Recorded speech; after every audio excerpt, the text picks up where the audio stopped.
Fundamental rights. British rule के time लोगों के साथ बहुत गलत होता था, इसलिए कॉन्स्टिट्यूशन में लिखा गया कि हर सिटीजन के कुछ बेसिक राइट्स होंगे जिन्हें फंडामेंटल राइट्स कहा जाता है। फंडामेंटल राइट्स में टोटल 6 राइट्स है।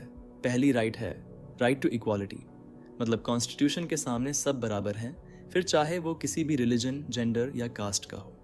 दूसरी राइट है राइट टू फ्रीडम, मतलब आप कुछ भी बोल सकते हो, फ्रीली पूरे देश में कहीं भी रह सकते हो या कोई भी जॉब या बिजनेस कर सकते हो।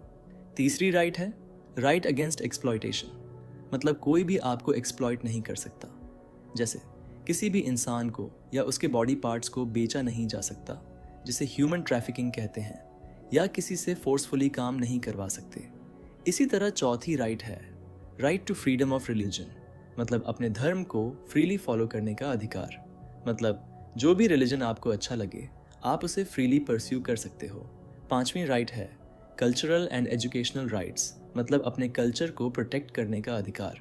इसके अंदर सभी माइनॉरिटीज़ अपने रिलीजन को प्रोटेक्ट और स्प्रेड करने के लिए अपने स्कूल्स या इंस्टीट्यूशंस खोल सकती हैं, जिनमें एजुकेशन के साथ साथ उनके रिलीजन की भी जानकारी दी जाती हो।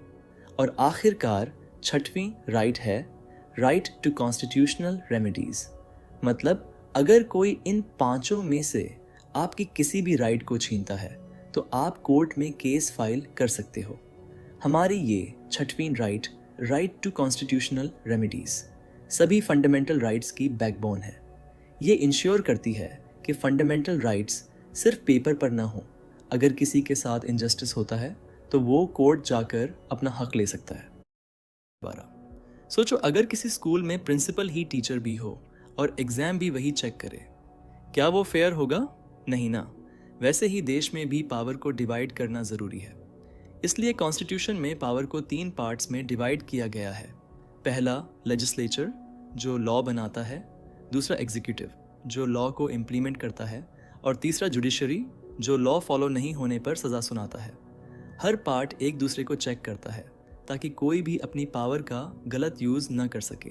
ये सिस्टम पावर को बैलेंस करता है।